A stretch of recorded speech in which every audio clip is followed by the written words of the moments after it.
A frightening moment aboard an Alaska Airlines flight with 84 passengers and crew on board when authorities say an off-duty pilot tried to turn off the engine. Authorities arresting Joseph David Emerson, who they accuse of sitting in the flight deck jump seat, which is in the plane's cockpit, and unsuccessfully attempted to disrupt the operation of the engines. We've got the guy that tried to shut the engines down out of the cockpit, and he doesn't sound like he's causing any issue in the back right now. I think he's subdued.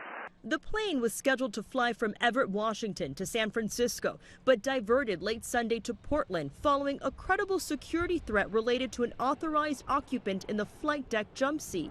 Alaska Airlines says the captain and first officer quickly responded and that the engine power was not lost. The flight crew, the captain and the first officer, stopped him from doing that, got him tied up and taken out of the cockpit in one form or another, and then landed the airplane safely. The off-duty pilot was booked on 167 charges, 83 counts of attempted murder in the first degree, 83 counts of recklessly endangering another person, and 1 count of endangering an aircraft in the first degree. The T-handle, which is what this individual tried to pull on each engine, actually turns the engine off and prepares it for a fire extinguisher. But you can get it back on by pushing it in, but you've got to go through a relight procedure. The problem is, at high altitude, you can get the engines restarted. At low altitude, there could be a fatal result.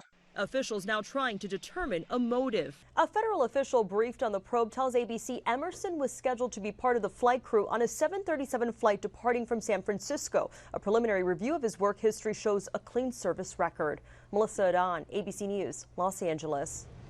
Melissa, thanks. And speaking of plane scares, check this out. A JetBlue plane tipped up at New York's JFK Airport last night. It happened while the crews were unloading this Airbus A321. The airline says a shift in weight caused the tail to tip backward and the nose to lift up.